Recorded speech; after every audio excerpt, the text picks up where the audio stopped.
Late teacher? കേൾക്കാം sir, തുടങ്ങാവോ? Okay. Okay. Okay. Vidya,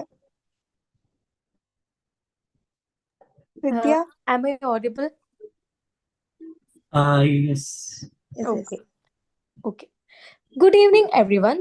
I'm extremely grateful to welcome you all to the webinar on English language teaching modalities and practices organized by Mar Basilius College of Education, Sultan Bathery.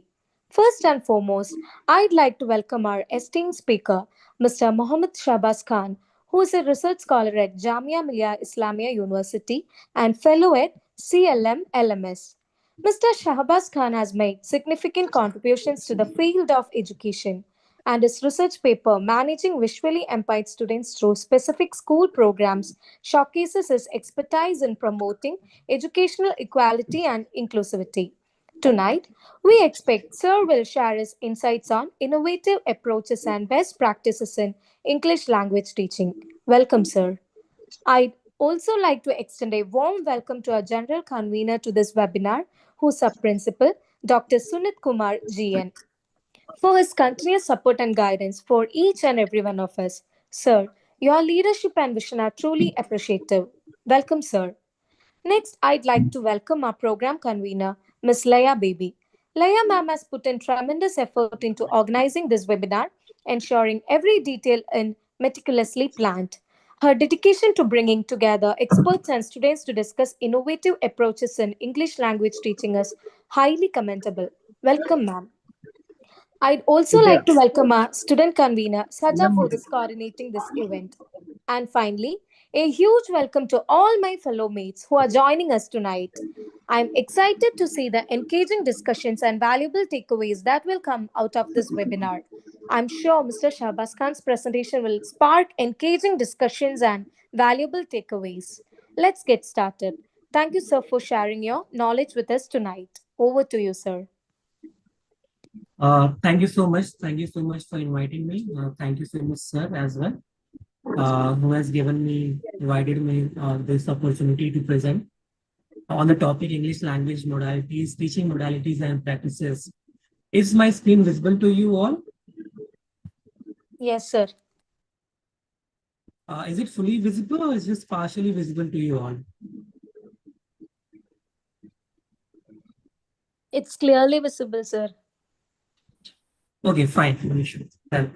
Okay, so let me introduce myself. Okay, my name is Mama Shahbaz Khan, and I have done BA Honors in English Literature from Aligarh Muslim University and MA English from Jamia Millia Islamia. Thereafter, I have done Bachelor of Education from Aligarh Muslim Master of Education from Jamia Millia Islamia. Currently, as of now, I'm pursuing research in education. So I am enrolled in PhD in education here in Jamia Millia Islamia.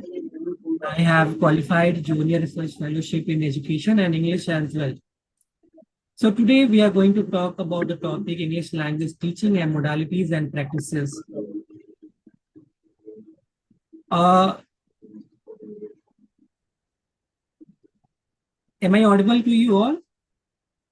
yes, sir. Yes, sir. Okay, fine.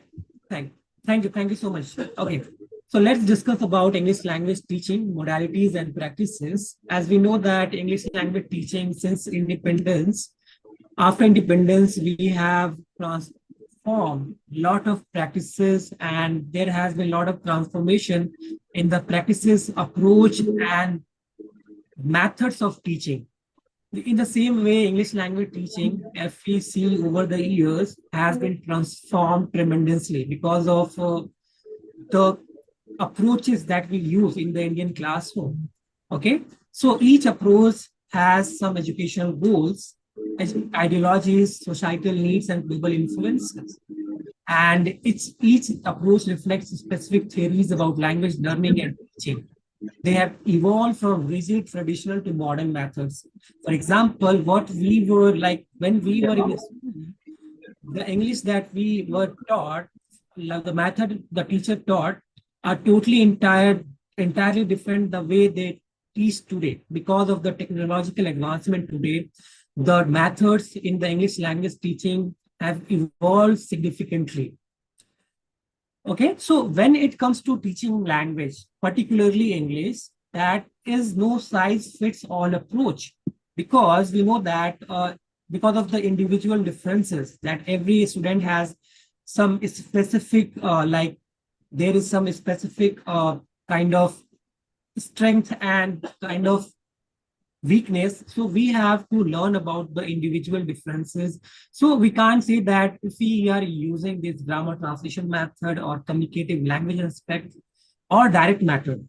So no say no single aspect, no single method is suitable for all the classmates classroom because of the individual differences. Even we what we see in the classroom is that every student has different capabilities and abilities in the, and we have to teach them accordingly. So we need to take care of their individual differences while we are in the classroom. So this is a very important aspect that we need to care about when we are in the classroom.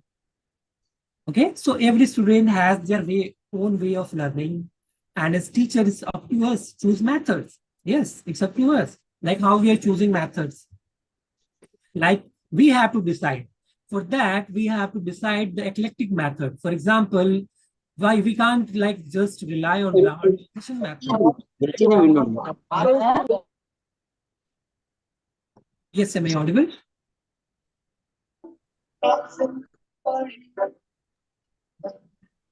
They're Yes, audible. sir. Am I clearly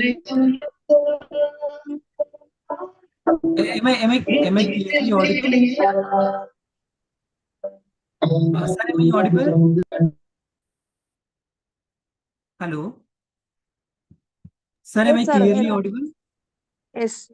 Okay, fine. Yes, sir. Thank you. Thank you. Okay, so I was talking about the language teaching methods that have evolved over the years. Okay, with different approaches focusing on different kind of methods. So, how many of you are in teaching English? Like in which course you are enrolled? Can you just let me know?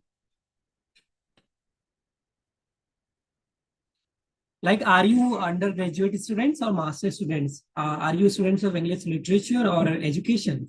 Or are you doing Bachelor of Education?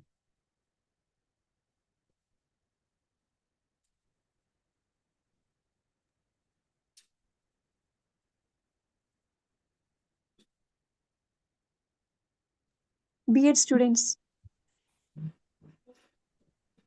Okay, fine. No issue.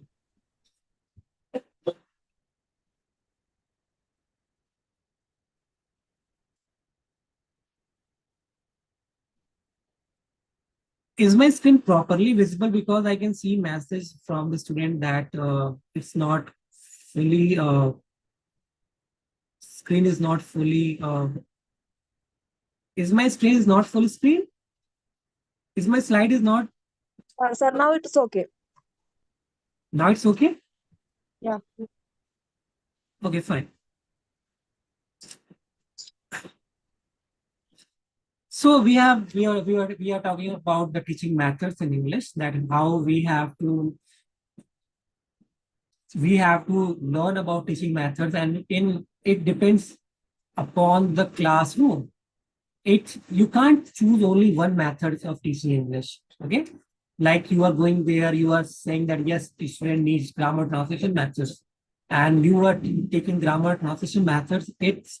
It's not happening in the classroom. When you go to real classroom scenarios, you will experience different kind of problems, and you have to tackle it accordingly. For that, that's why we have internship, teaching internship in Bachelor of Education, that we have to learn about the problems that we face in the teaching programs. Like what are the problems that we face? Like the theory that we read in Bachelor of Education and the practice that we do in the classroom is totally entirely different, that you have to take care of while doing teaching English in the classroom.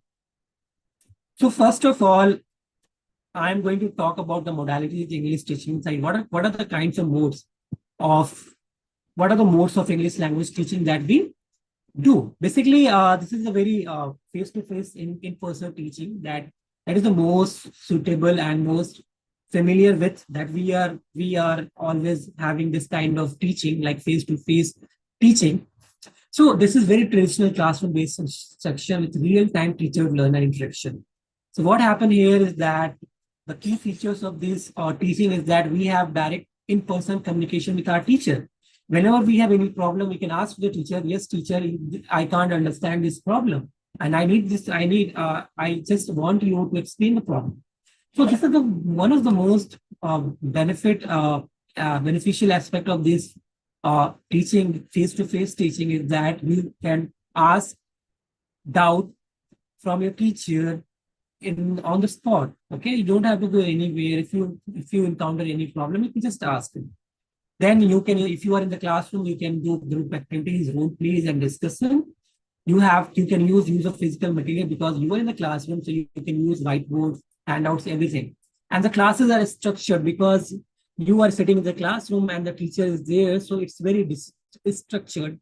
So similarly, advantages, you know that if you are in the face-to-face teaching, immediate feedback and clarification is very needed, and this method of teaching, this face-to-face teaching will provide you, because teacher is available there and he will be providing you any feedback that you need, any support that you need. You can have like strong teacher learner rapport. Okay, so you can build a strong teacher learner rapport. Okay, you can build rapport between your teacher and students, even in peer groups, because when you are in the face to face in the classroom, teaching classroom, you can make friendship. Okay, because students learn, I personally think that student learns more about from peers than teachers. What I have observed, that if there are a lot of students in the classroom, they learn a lot from their peers than their teachers. So this is the one of the most advantage of face-to-face in-person teaching. I hope it is clear to you all. Yes. Yes. Okay, so let's talk about the disadvantage of this face-to-face teaching is about the limited scheduling and location flexibility. We don't have any flexibility in regard to location because we can't change that, because every student has to come in the same location, unlike online education or virtual teaching. As what we experienced during COVID-19, it was totally unexpected that we had to move from teaching grammar like from face to face that to online virtual teaching. So here online virtual teaching is the remedy for this location flexibility. Okay, so in face to face like may not accommodate diverse learning paces. This is very true, because when we are teaching in the classroom, students are from, there are a lot of students and they have individual variation, individual differences. So we have to take care about them as well. Okay. So one teacher at the same time, I don't think that she or he can cater all the needs of the students. There will be limitation regarding this. So we need to be very careful as much as possible regarding individual differences in the classroom, because when we teach English, what we realize that every has a different kind of pronunciation, everyone has a different kind of vocabulary, everyone has a different kind of fluency. So how you are going to deal with the students, it depends upon you, and really the success of a student depends upon the teacher. So really need to take care about this aspects. Okay, it's really resource intensive. When we talk about classroom space materials, it's really space resource intensive, because you need a lot of space, a lot of materials in the this face-to-face in-person teaching method. Less accessible for remote or busy learners.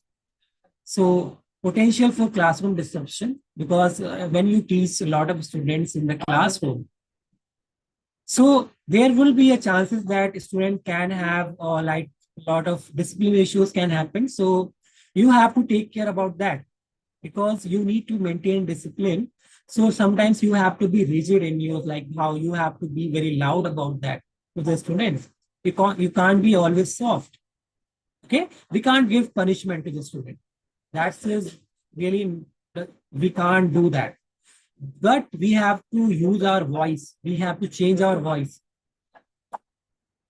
Then talk about online virtual teaching. that is very much different from, we know that face-to-face method, because online virtual methods during COVID, what we experienced that we do a lot of all the classes turn into online virtual teaching, and we started teaching from like Google Zoom platform, and this actually helped a lot of students. The problem is not the flexibility. This is a lot of flexibility in the online virtual teaching, but what we experience that the divide, internet divide, that's a very much a impressive problem in India.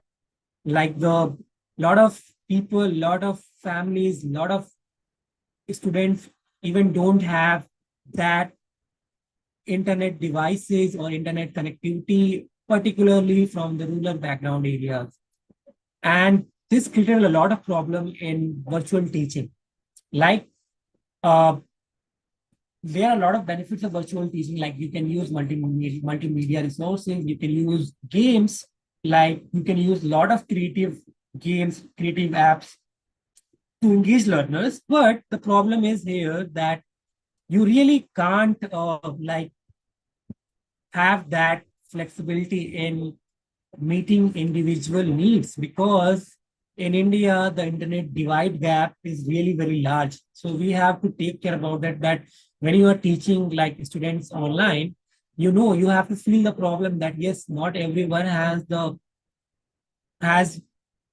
like fortunate enough to have good internet connectivity or good internet devices like laptop. Okay, because what we see observe that even mobile, lot of people, lot of students even don't have laptop. And in mobile, if you join through mobile, you will feel that there are a lot of problems while joining through mobile. Now, the third concept is blended learning. When we talk about blended learning, it's really a kind of hybrid model. Okay, when we have to mix it's an intermingle of face-to-face and online instruction. So when we do blended learning, we have to approach both the methods. Okay, for example, in-person classes for interaction and discussion, online components like exercises, forum, or apps. So you can, like when you are teaching English in the classroom, you can have interaction and discussion in the classroom. And later you can say, you can give them online, like you can give student exercises to do online, you can do, and then you can ask them to come to the classroom and then discuss. So this is blended learning. This is also very beneficial if you want to. This is just a flipped classroom model, okay? Like you can pre-record lecture in class practice, personalized pacing through digital tools. So for example, you have given all the kind of resources to your student and you tell them that you have to do at your home at your time, okay? You have given a lot of flexibility, and then they come to the classroom and they discuss a lot of things that they encounter in the, like while reading and having some kind of things. So this is the major benefit of like this blended learning. Okay.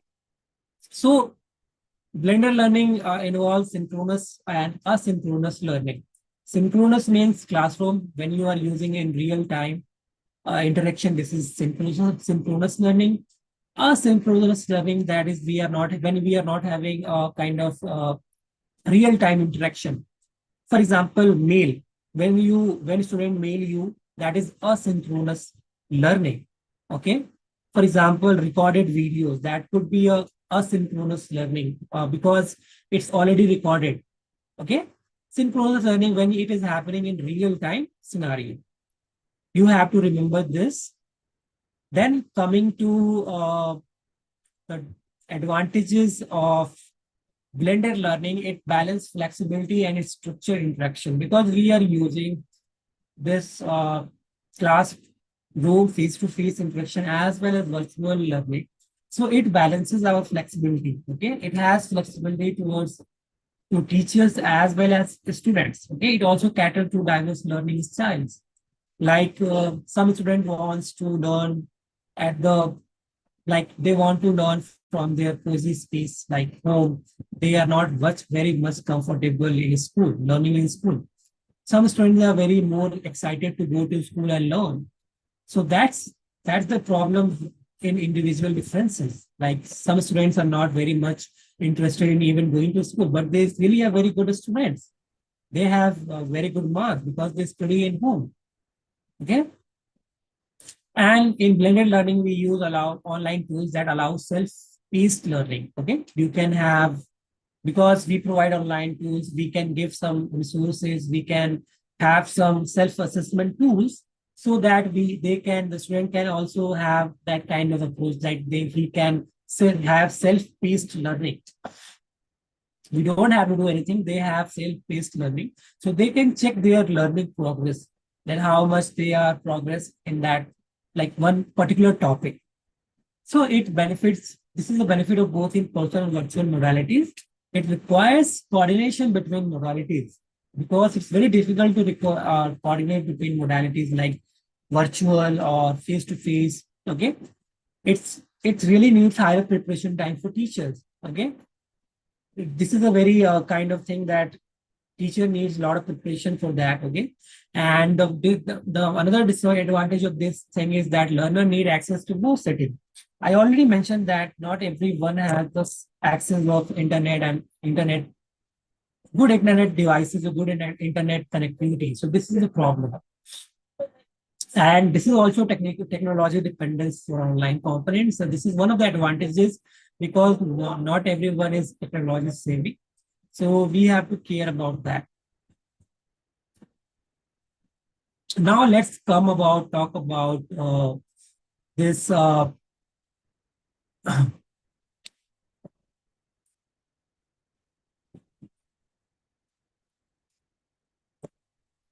Is it fully visible now? Hello. Yes, sir. Yes, fine. Okay, self-directed learning. Okay, so self-directed learning means you know that what do you mean by self? Self means we. Okay, I. Okay.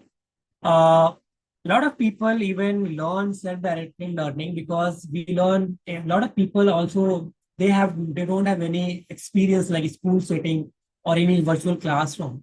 They learn English independently. Like a lot of people you have seen that they learn English independently using resources like apps. Now you can see there are a lot of applications for learning English. If you just Google Play, go to Google Play and click like learning vocabulary, learning fluency, learning spellings, lot of things, how to improve our reading skills, writing skills. So everything is available online. So we can have self-directed learning like textbooks, online courses, like Coursera. You know the name of Coursera. You can go and have enrolled free of cost, and you can have self-directed learning. You can learn a lot of things. There are courses for English language teaching as well. If you want to enroll there, you can just go and enroll there. Okay. So this is totally like self-directed learning can be online and offline because it depends up to the learner. Like you can use textbook, like you can buy a textbook regarding like English language teaching or how to improve English fluency, how to improve your English, and then you just do yourself. There is nothing like no teacher is involved in that learning. This is all. That's why that means self-directed learning because you are doing yourself. Okay, there is no formal classroom, nothing like that. Maybe you will be given recorded videos while you join Coursera. You will be watching that and you will be having some like a lot of uh, assessment so that you can pass the assessment and you can get certified. So this is self-assessment tools and progress tracking. Minimum or no direct teacher involvement. If there is teacher, that is very minimal. Okay. What are the advantages of this self-directed learning? It is very highly flexible for busy city. Like those who are working, those who are doing jobs, they want to learn English. It's very flexible for them because they can enroll anytime, they can join anytime, they can have anytime, they can do anything. Like they can give assessment anytime. There is no time barrier here. Okay. Those who are self-motivated, motivation is very important because unless or until you have intrinsic motivation to learn about language, you want to learn English language, you have to do that. This one, like you have to do self-motivated, and you have to be self-motivated and disciplined so that you can have self-directed learning. Otherwise, it's not possible if you are not self-motivated. So intrinsic motivation is very important and imperative here. Okay, you can have wide range of resources because it's available online. Okay, and it's very cost effective because you need very low or little cost.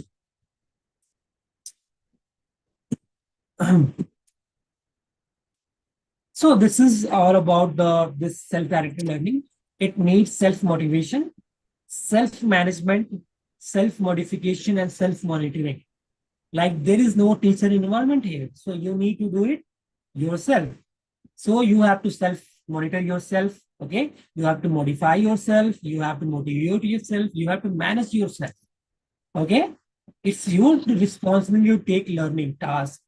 It's your responsibility to plan your own learning. It's your responsibility to change behavior based on self-monitoring and feedback. It's your behavior, it's your choice, it's your responsibility to think independently, solve problems creatively. So it's totally yours. So what are the disadvantages of this problem, this self-directed learning is that it doesn't provide guided feedback from teachers. Since I told you that there is a minimal feedback from teachers, so you can't find teachers there, so you can't have feedback. You can't be provided feedback. So this is a disadvantage of this self-directed learning. It requires strong self-discipline and motivation that is lacking in most of the individuals in the learners, because every day you can't be self-disciplined. Very rarely it happens. If it happens, then it's very good. But it rarely happens that you are self-disciplined every day. Like if you are waking up 4 a.m. every day, it's very difficult. If you have to, if you plan, just try to plan. If you want to be self-disciplined, you think that it's difficult. Here you can't have the opportunity for speaking practice because there will be no one. You will be just listening, doing assessment. Speaking practice is limited here, and speaking is utmost importance. So what are the importance here in English language is the listening, speaking, reading, and writing. So listening is one of the foremost, one of the important aspect of English language teaching and English language acquisition. Okay. So even we don't know in self-directed learning that the quality of resources are up to the mark or not, because every candidate, every learner is learning from different resources. I hope this is understandable to all of you. If there is any problem, you can ask me.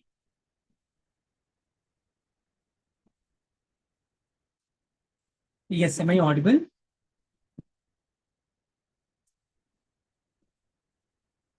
Can you hear me? Hello? Hello? Yes, sir, it's audible. Okay, fine. So let's learn about the practices of English language teaching. Okay, what are the methods, practices that is happening in English language teaching even today? So one of the most traditional approaches is grammar translation method. This is one of the traditional approach, and this is one of the most widely used method even today. Like if you go to the rural background, rural classroom, rural area, you will find that teachers using grammar translation method to teach English. Like this approach focuses on grammar rules, vocab, memorization, and translation between the learner's native language and English. So this approach focuses on grammar rules, like subject verb agreement, noun, pronoun, adjective, conjunction, then subject active passive voice, lot of direct indirect narration. So this approach talks about lot of rules, grammar rules, vocabulary, memorization. This way teachers taught students like using a lot of grammar rules, memorization, vocabulary memorization, and traditional translation between the learner's native language. For example, If a student is from Kerala, so teacher will give like a lesson like one sentence in Malayalam and one sentence in English. So teacher will give a translation from Malayalam to English, and student will learn about that what are the grammar rules and followed in this while translating this, like what are the subject, what are the verb, what are the objects. So this translation method is widely used even today. It emphasizes on reading and writing skills. That is the problem here, because when you emphasize on reading and writing skills, you left the listening and speaking skill. That is one of the most important thing in English language teaching, like grammar drills, vocabulary list, translation exercises. So doing a lot of grammar drills like subject, verb, agreement, noun, pronoun, adjective, adverb, conjunctions, preposition, vocabulary. A lot of teachers giving a lot of vocabulary lists, translation exercises. A lot of these things are doing. Okay, text analyze for grammatical structure, like where it's helping verbs are there, where is the verb, where is an object, where is the subject. Okay, is the sentence is in active voice or passive voice? Is it or direct narration or indirect narration? A lot of things are there. Okay. It's limited use of the target language in class. Advantages of this grammar translation method is that it is very effective for understanding grammar and structure. For example, when you are learning grammar, like it's very important. It's very easy to learn through grammar translation method, because the focus is 90% focus is on grammar and its structure. It suits academic setting and exam preparation. For example, it's totally beneficial for this friend, because what we observe that in the class, in the papers, like the exam papers, they have a lot of grammar drills, grammar practice, grammar questions. So it just suits their academic setting, because grammar is coming in the class question paper. That they can know the grammar rules and they can apply in the classroom, in the class test. Build strong reading and translation skills. It can build translation skills as well. It is accessible for teacher, okay, with limited target language fluency. So teacher is also very like comfortable for those who are not very much acquired like this our target English language. Even teachers who teach grammar translation method, they are not very much fluent in English language.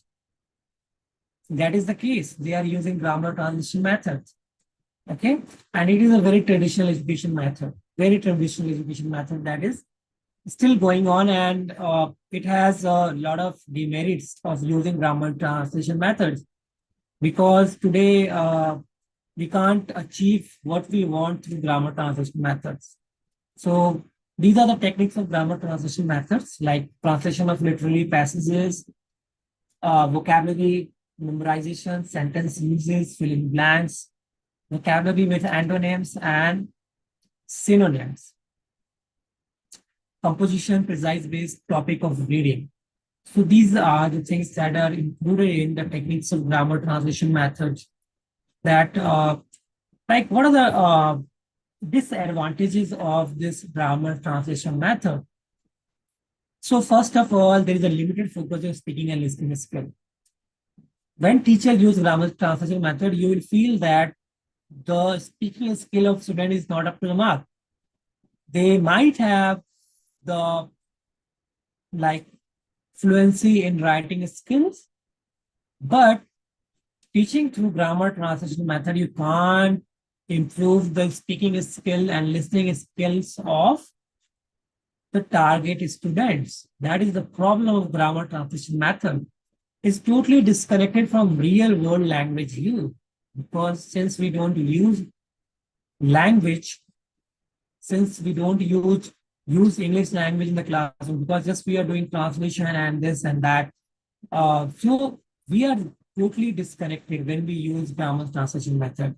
It can be boring, okay, because a lot of every time you are doing like grammar, translate, grammar rules, student might feel boring and monotonous. Okay, so I already talk about the fluency, that it can hinder fluency. You can't be over reliant So I was telling now that when you, for example, you are a prospective teachers or you are going to be a teachers. So basically, you have to be ready for that. That while teaching English, what kind of approaches and methods you have to take care of that, because in classroom, one method is not usable, can't be useful. So you have to think about, see the individual differences, and then you have to apply eclectic approach. Eclectic approach means you have to like mingle in, like you have to assimilate different methods, and you have to do eclectic approach for, like, you can take something from translation method, you can take something from direct method, you can take something from communicating method. So these are things that you can do. Okay, but it's really challenge, and you have to face that in the classroom, and you have to deal with it accordingly, because we can't have that much resources, we can't have that much with limited resources, limited everything space, we have to take care of that. Now the direct method. Okay, direct method is totally different from the grammar translation method, and while this is the method that came after direct translation method, because what educators realize that through grammar translation method, learners are not able to learn English language. So the basic movement from grammar translation method to direct method was imminent, and it happened accordingly, like after some years or later. So in this method approach, where only a target language is used, there is no use of native learners' language. Only English is used in the classroom, avoiding the learner's native language. So this approach is based on using the target language only. We are not going to use uh, students' native language. And this language features are oral practice through questions, answers, exchanges, contextual vocabulary teaching via realia or visuals. You can teach vocabulary through visuals, like you can take pictures and see them, like football pictures and ground pictures, everything you can take like visuals, lot of things. Okay, grammar learned implicitly through exposure. You are not going to teach grammar in the direct method. You will give sentences, they will try to apply the sentences, they will learn implicitly, not explicitly. Implicitly means hidden. Okay, it will be hidden, but they will be learning grammar, and they will use this eventually automatically, because since we learn native language, we don't have no knowledge of grammar. For example, if you are a Malayalam speaker, you will have the benefit, like you haven't learned Malayalam. It's just that you just acquired the language through your mother's father, or your through society where you live. We even I am a Hindi speaker. I didn't learn Hindi. I just learned, acquired without using grammar. So this is the what direct method says, that we can learn language naturally. This is the direct methods approach. And the activities like conversation with the peers, teachers, making groups, reading aloud. So here the focus is more about listening and speaking, and less on reading and writing. So it's totally opposite to grammar translation method, because it's about focusing on speaking and listening, not about like reading and writing. So here is an advantage as well as disadvantage of this method. Every method has an advantage and disadvantage that you need to take care of. What are the advantages of this method? Okay, it enhances speaking and listening proficiency. I just told you that the focus is on speaking and listening proficiency, because this approach is based on that how we learn our native language, we are going to learn English. It mimics natural language acquisition. It's suppose that this classroom has only English language. There is nothing language to be used. Suppose what happened like during when I was in a school, sometimes what happened, teachers punish us while we speak Hindi. We were probably prohibited from speaking Hindi because if we speak Hindi, then we had to pay fine. So that was the approach that time when I was in school, they did kind of approach in order to minimize the use of learners' native language and use English as much as possible. It also encourages thinking English, not translating. The best advantage of this method is that it encourages thinking in English. Like you will think in English. Students started thinking English, not translating. In grammar translation method, you are translating. When teachers say, like, for example, English, for any sentence in Malayalam, you will be started thinking Malayalam, like teacher speaks any sentence in English. You will started thinking in Malayalam. Like, yes, this word, what does that mean? It doesn't happen in a like direct method. It encourages thinking in English. You have to think in English. You don't have to use your grammar translation method or native language. There is no place of native language in grammar method, in this direct method. It is really engaging for beginners and conversational learners. And it really, eventually it builds confidence because when you start speaking, eventually what we observe that student is having self-confidence while speaking. What happens that when we go to a classroom, students are very shy, they will not speak. But when you try to persuade them that go and speak every day, you will definitely see changes after 1 week or 2 weeks. That their confidence is increasing every day, and they are getting good communication skills as well because of their confidence level. So, language skill along with confidence skill, what we need today. If learner does not have a confidence, he will not be able to speak. So one thing is we do need to take care of that.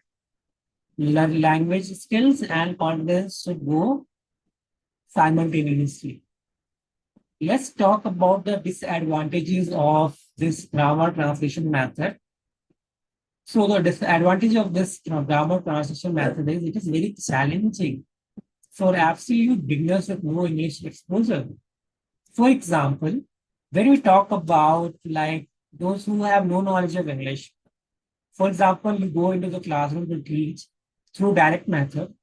There are some students, they don't have any knowledge of English. How you are going to teach them? That is the problem. How you are going to teach them through direct method? Where you will not use that any kind of grammar translation method. You will just be using English. And those students don't know single letter about English. Even just they know alphabet, nothing else. They even have a lot of problems in forming sentences. Like how you are going to do that? That is the problem. This will be a very challenging task that if you teach in the English classroom, there are some students that are very fluent in English. There are some students that are very average. There are some students that are very weak in English language. So how you are going to cater the needs of all the students? It's the approach you have to decide. And this is the teacher. The role of teacher is here. What you're going to do in the classroom. Okay, and also this this direct method requires proficient teachers. If a teacher is not proficient in English, he or she can't use this approach like direct method. If a teacher is very proficient in English, she or he can use this direct method to teach English. Okay, there is very limited use of grammar restriction. So grammar restriction is not focused here. Instead of that, here the focus is listening and speaking skills.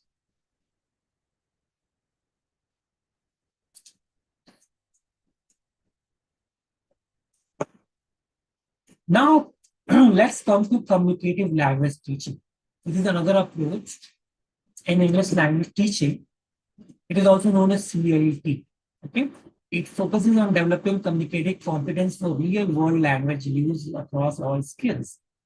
Okay, so this approach of basically revolves around building competence for real-world language use. For example, speaking, listening, reading, and writing. All the four approaches, all the four things, like speaking, listening, reading, and writing, are given importance. Key features of this approach is role plays, discussion, information gap activities. So if you are using this approach in the classroom, you can have role plays, you can divide a student and give some rule so they can do it accordingly. You can have discussion with the students and information gap activities. You can use authentic material like news, articles, videos, and your what are the emphasis? Your emphasis should be on interaction and meaningful communication. Because we wanted to improve communication language aspect. So we have to engage in meaningful communication in the classroom, and we have to integrate all four language skills like listening, speaking, listening, reading, writing. In the direct method, the focus was on more on speaking, listening. In grammar transition method, the focus was more on reading and writing. But here in communicative language teaching, the focus is to integrate all four language skills. So the basic advantage of this approach is to prepare learners for practical real life communication. So this approach is based upon practical communication, real life communication, how you are going to handle the real life communication, real life scenarios. It enhances fluency and cultural awareness. For example, this approach, like for example, when you have given a task like role play regarding doctor and nurse. So students are imitating the role of doctor, and one student is imitating the role of nurse. So it enhances their cultural awareness and how to use language in specific situations. It motivates the student through interactive tasks. It is very flexible for various proficiency level and context. Okay. And it encourages cooperative learning because you are doing in the classroom, you are dividing students in role plays, you are having discussion. A lot of students are involved in the classroom, so it encourages cooperative learning. And I told you that the student learns a lot from their peers. In this way, they will learn a lot of things from their peers' interaction. So the disadvantage of this approach is that it neglects even this communicative language aspect is that CLT, communicative language teaching, it also neglects grammar accuracy, just like direct method. Because we are having role plays, discussion, we are not explicitly teaching grammar. It is happening only in the grammar translation method. It is challenging in large or resource limited classes. It is really challenging in like large or resource limited. If you are having less resources or class is large, so it will be very challenging for you to implement like CLT method, CLT approach in teaching English. And teachers should be prepared, highly prepared in this way method, because in this approach, teacher has to focus on listening, speaking, writing, reading. Every four aspects should be given importance.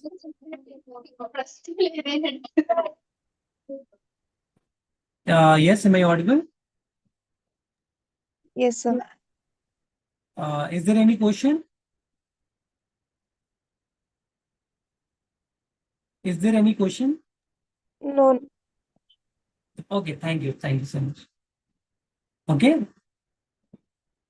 I hope it is clear till here. Now, the fourth approach is content and language integrated learning. Content means teaching English through subject content, combining language and subject learning. So here we teach English through subject content, combining language and subject learning. For example, we teach, for example, not using English textbook. You are using any textbook like history textbook, political science textbook, or any textbook. And then through that textbooks, you are going to teach, the students are learning history as well as they are learning language. So here language is functional and dictated by the context of the subject. Language is approached lexically rather than grammatically. And learner styles are taken into account in task types. So the key features of content and language integrated learning is that it focuses on subject matter taught in English. It emphasizes on content comprehension and language use. It is also often used in bilingual and academic setting. So its focus is on language as well as subject knowledge. For example, whatever subject you are teaching there, like for example, maybe history, maybe political science, maybe economics. So it's focused on subject knowledge as well as an English content law knowledge as well. Its advantage is increased engagement through meaningful content, enhances critical thinking and interdisciplinary skills. It prepares learner for academic or professional context. This is very challenging to use this because this approach, because since we are English teacher, you can't have that kind of textbook like this different kind of textbooks. So you need to be dependent on English language textbooks only. So this is very challenging, this method and this approach. Now let's come about total physical response. This is the method that combines language learning with physical action to enhance comprehension and retention. What happens in this method is that we use total physical response in the small classroom, like those students from LKG, UKG, first, second class. It's very helpful for them because we are just using physical actions to enhance language comprehension and retention. For example, students respond to command like physical action, like stand up. You just said stand up. Student, stand up. Okay? Point to the door. Student, point to the door. So you are doing a lot of physical action. This is known as total physical response because you don't have to you just use physical action like silent, or you can show anything. You can use a body language and student learn it.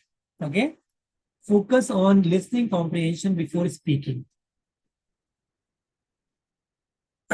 Activities like Simon Says or action song, like you can have action song in the classroom, like songs. You can use a lot of physical actions so that they can understand.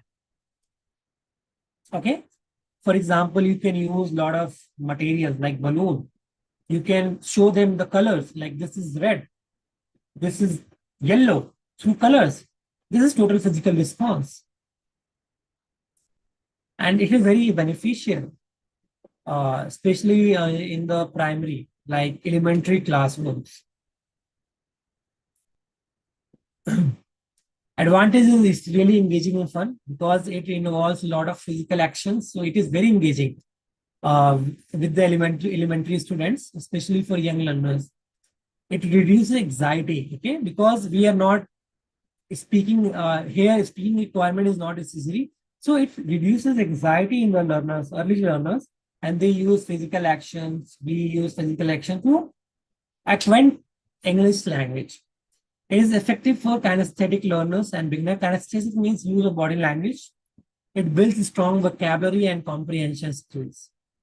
So because we are using a lot of maps, chart, physical actions, we are showing figures. So they are learning through that. So it enhances their vocabulary. in this. So total physical response is totally very useful in elementary classroom. For example, when you are using in the, especially to the students of elementary classes like LKG, UKG, first, second, that is very useful teaching method.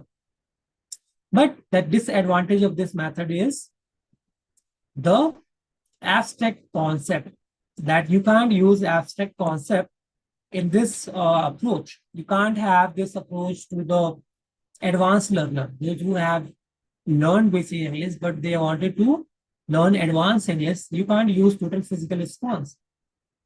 It's limited focus on speaking, reading, and writing.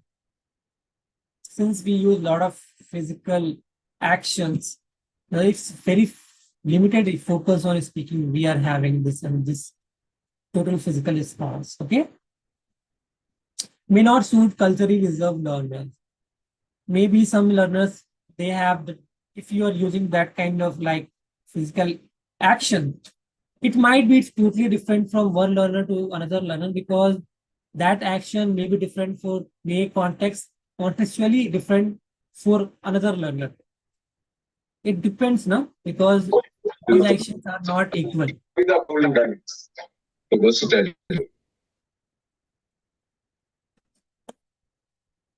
Yes. And the last that I'm going to talk about this is Suggestopedia. Okay. Suggestopedia is a method developed by Georgi Lozano that uses a relaxed positive environment.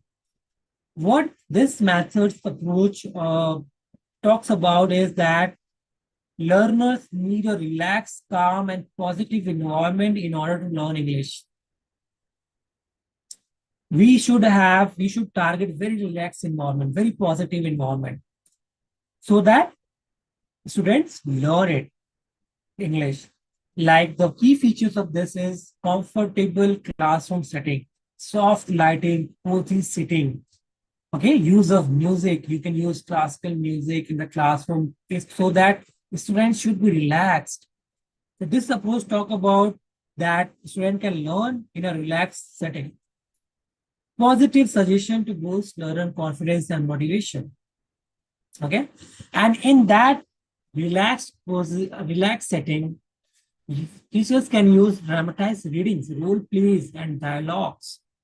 So we are doing nothing. We are doing everything. Like apart from that, what extra we are doing is Suggestopedia, that we are providing very relaxed environment, kind of music, classical music, very relaxed environment, positive music, along with that role plays, dialogues. So the student can learn and achieve language skill fluently. This is the target of Suggestopedia. And the benefit of this Suggestopedia is that it reduces anxiety and creates a positive learning atmosphere. Because of the relaxed environment, it reduces anxiety, it enhances motivation through engaging in stress-free activities, it accelerates learning by leveraging subconscious process. So students should be stress-free, because we know that when we are in stress, we can't learn. So the target is that the students should be stress-free, their environment should be very relaxed, the classroom spaces should be very in a cozy situation where you are using music in the background and students are learning language. It's totally very creative, appealing for the creative and imaginative learners, because they find it very interactive, very interesting, this method, Suggestopedia. The disadvantages of this method is that it requires specific classroom setup, because every time you can't have this music or ambience like this classroom setting. This is very resource intensive. So you need to take care about this method as well, how you are going to use that, because not every time it is possible. And even there is very limited evidence, like how useful is this method in the long term, whether this is very useful in long term or not. Okay, and even we don't have teacher training for this Suggestopedia, because we don't know how to teach in this environment. Even we lot of teachers, even maximum teachers, 99% of teachers even are not provided with this training in this method for just a period. Okay. And this method have a less explicit grammar or writing skills. Okay, so thank you all for this because I am finishing here. This is all from my today speech, and this is all from my side. And I want you to know, I want you that tell me that what are the approaches that we learned today, we talked about today.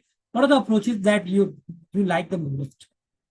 Anyone, which approach do you like the most and why? Anyone?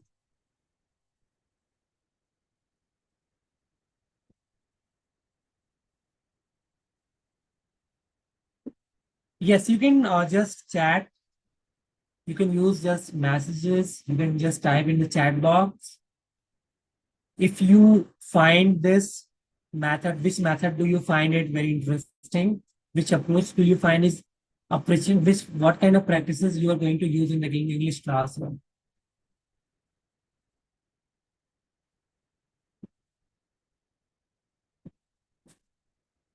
Yes, am I audible?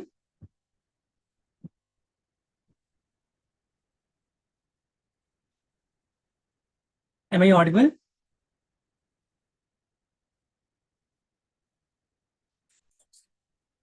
Okay, fine. So, yes, sir.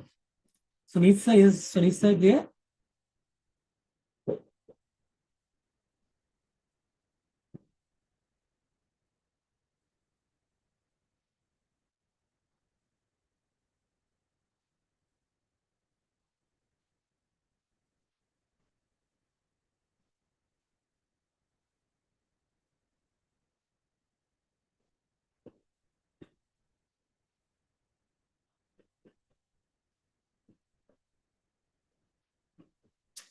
Okay, I'm having a lot of,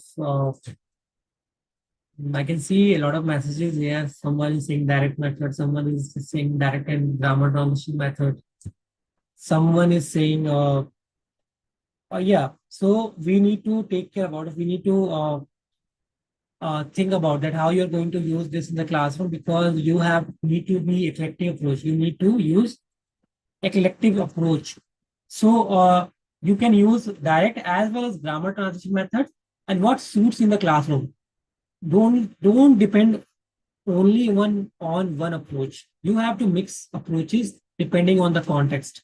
Yes, sir. Sunil, sir, are you there? Yes, sir. Yes, sir. Thank you so much, sir, for providing me this opportunity to talk about in this webinar session. This is all from my side, sir. I have already delivered the session. And thank you all for joining the session, sir. Okay, thank you, sir. Okay. Teacher? Thank you, sir. So, sir, may I leave, sir? Wait, sir. Yes. Wait, sir. Saja? Good afternoon.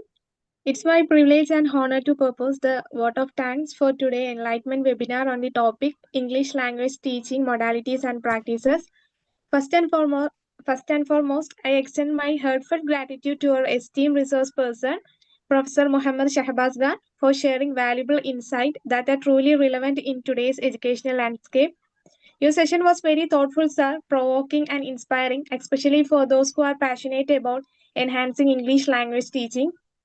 And I am sincerely thanking our General Convener, Principal Sunit Kumar sir, for his unwavering support, encouragement, and vision. And a special thanks to our program convener, Mrs. Laya ma'am, for planning and organizing such wonderful initiative section.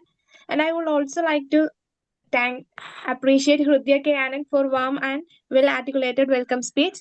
And finally, thanking you all participants and students for joining us today and making session interactive and lively. Once again, thank you all and have a nice day. Okay, thank you, sir. Thank you, sir. Thank you. Okay, thank you.